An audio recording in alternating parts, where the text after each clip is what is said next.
if you died today, would your heart be lighter than a feather?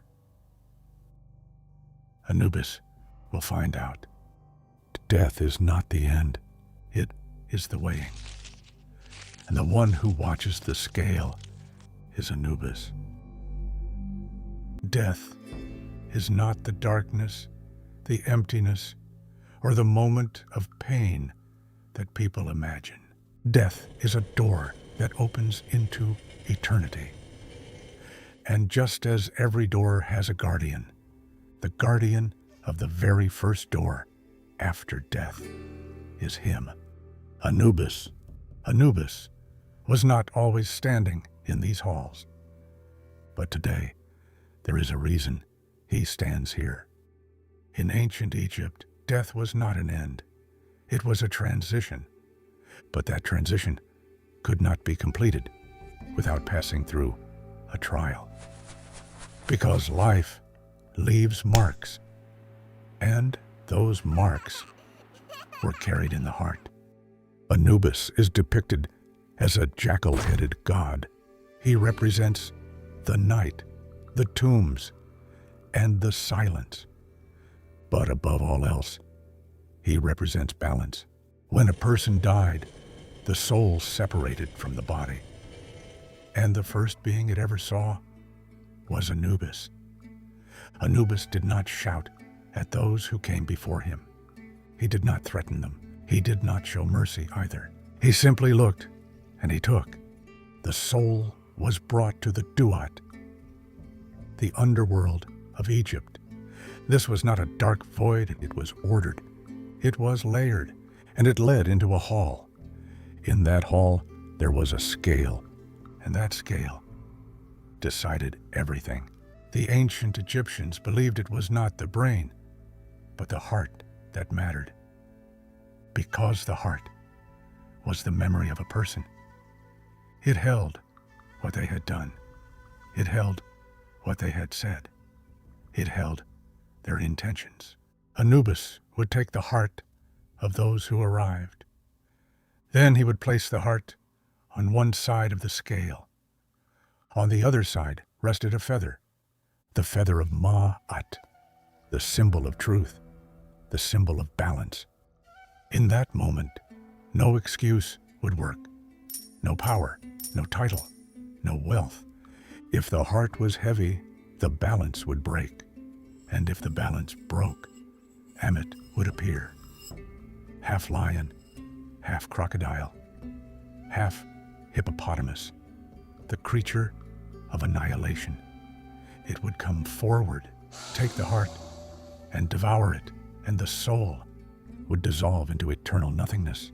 This is why people feared Anubis, but they never truly understood him. Anubis did not punish. Anubis did not decide. He only weighed. The decision was made by what you had done in your life. So where did Anubis come from? According to some texts, he was the son of Osiris. According to some legends, he was born from darkness itself. But one thing was certain. He was the protector of the dead. Mummification rituals were performed in his name, because it was believed that if the body was not preserved, the soul would lose its way.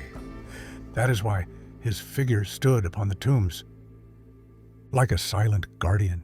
In time, Osiris became the ruler of the underworld. But Anubis never disappeared, because justice does not disappear. It only changes its duty. Anubis is not an executioner. He is not a judge. He is not a monster. He is part of a system.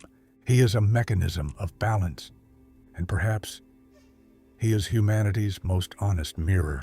Now think, if you died today, would your heart be light? Or would the weight of the years press it down? Because every choice takes its place on that scale. Every word, every neglect, every sacrifice. Anubis waits. He does not rush. He does not feel anger. He takes no sides. He only measures. And perhaps the truly frightening thing is not death itself, the truly frightening thing is being measured. In ancient Egypt, people lived their lives with great care because they knew that one day they would stand before that hall. And on that day, nothing would remain hidden. Anubis's eyes were depicted as gold. This did not mean power. It meant awareness, seeing everything, knowing everything. But he was not merciless. He was just, and justice can sometimes be cold. Anubis was not always in this hall. He did not always stand at the scale. He did not always weigh souls. His story did not begin with a verdict. It began with a betrayal. When Osiris was murdered, the world trembled. The flow of the Nile grew heavy. Prayers in the temples fell unfinished. Order collapsed, and chaos rose. Set had trapped his own brother in a chest, cast him into the river, then torn his body into pieces. Those pieces scattered across all of Egypt. They were not merely a body. They were the fragments of order itself. The gods fell silent. The sky darkened, but one rose from his silence. Anubis. He did not cry out. He made no vow of vengeance. He declared no war. He simply walked through the middle of the desert, through the night, his golden eyes cutting through the darkness. Every piece was somewhere, an arm beneath the sand, a shoulder at the river's edge, a bone between the stones. Anubis found each one, gathered them in his hands, like a son, like a protector, in silence. Set watched from a distance, the god of chaos, the lord of destruction. But Anubis did not fight, because his power was not destruction. His power was order. When the pieces came together, death was still there. The body was lifeless. But Anubis did not retreat, because until that moment, no god had ever organized death. No one had ever given it form. Anubis knelt down. He placed his hands upon the body, and the first mummification began. Bandages were wrapped, oils were applied, prayers were whispered. For the first time, death was brought under control. For the first time, chaos was bound. In that moment, death ceased to be a destruction. It became a transition. It became a system. And the foundation of that system was laid by the hands of Anubis. When Osiris returned, he was no longer a living king. He was the ruler of the underworld. But the order behind that throne was the silent labor of Anubis. Time passed. Duties changed. Osiris became the judge. The throne was his. But the first god who ever stood at the scale was Anubis, and so it remained. He never became a king. He never asked for praise. He never claimed a throne. But every soul first met his eyes. Every heart was first placed into his hands.